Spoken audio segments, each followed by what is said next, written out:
Olá, amigos do Logos Apologética, tudo bem? Aqui é o Emerson e neste vídeo vamos falar sobre a medicina moderna é baseada no cristianismo, certo, pessoal?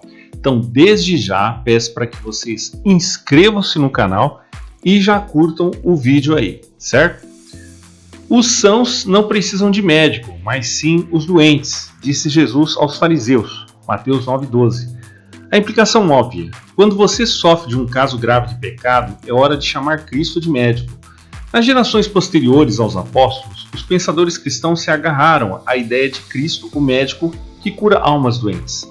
De fato, poderíamos dizer que Cristo, como curador, é um dos temas mais característicos dos escritos cristãos nos anos posteriores à geração apostólica.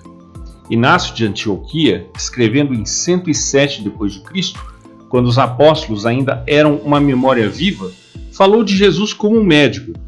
O historiador da igreja primitiva Eusébio descreveu o ministério de Jesus com linhas tiradas diretamente de Hipócrates. Um médico dedicado para salvar a vida dos doentes vê o perigo horrível, mas toca no local infectado e, ao tratar os problemas de outro homem, traz sofrimento para si mesmo. Esse é o médico ideal para Hipócrates, e para Eusébio é Jesus Cristo. O título de médico divino criou raízes no pensamento cristão, especialmente no Oriente. E se Cristo era o curador de almas e corpos, e curar o corpo era uma coisa boa, então uma maneira de um cristão imitar Cristo era sendo um médico.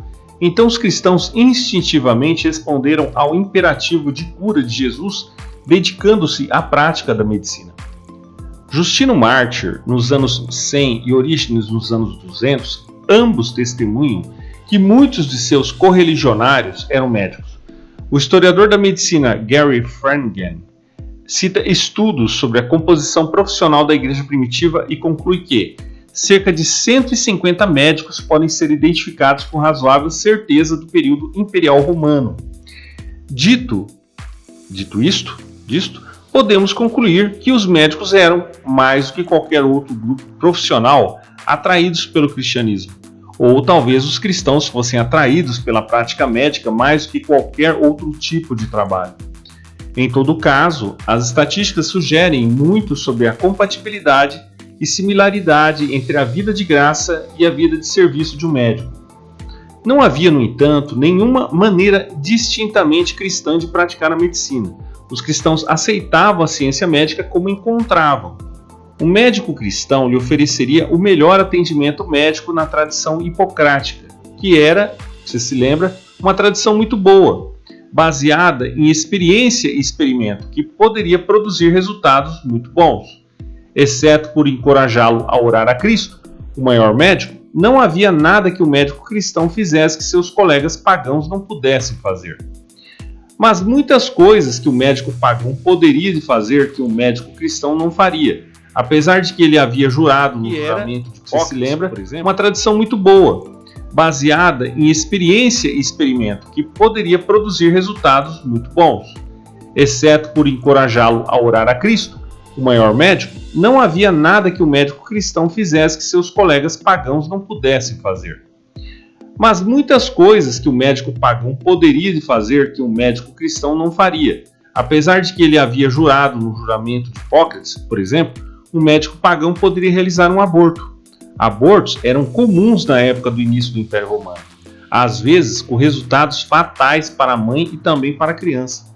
Infanticídio também era comum, ou pelo menos exposição, significando deixar o bebê recém-nascido, geralmente uma menina, porque meninas eram consideradas inúteis, com o lixo para morrer.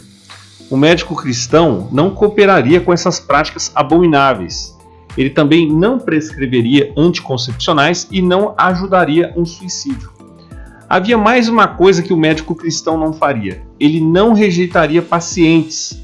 Os médicos cristãos se consideravam vinculadores ou vinculados a outro imperativo, a hospitalidade irrestrita.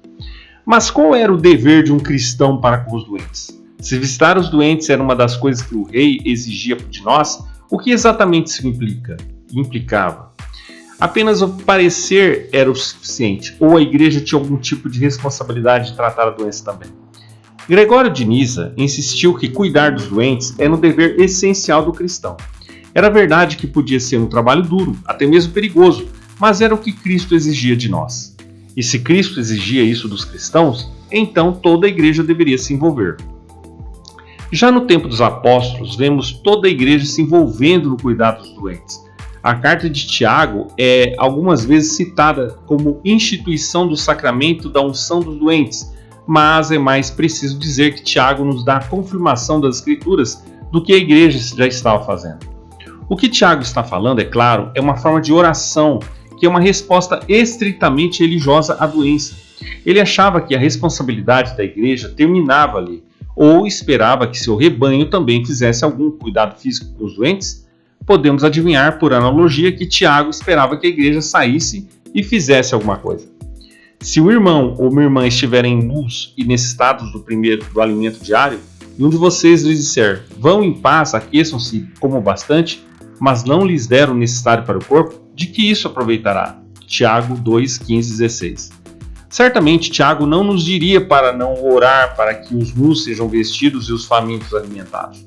A oração de um justo tem grande poder em seus efeitos. Tiago 5,16. Mas Tiago também esperaria que fizéssemos algo mais físico. Ore, mas não fique sentado ali. Traga as roupas e a comida. O mesmo também seria verdade para a doença, não é? Ore pelo irmão ou irmã doente, mas leve o remédio também. Afinal, como nosso amigo Orígenes apontou, Deus criou a medicina por uma razão. Então é isso aí, amigos. Se vocês gostaram do vídeo, curtam, comentem e compartilhem. É isso aí, um abraço e até mais.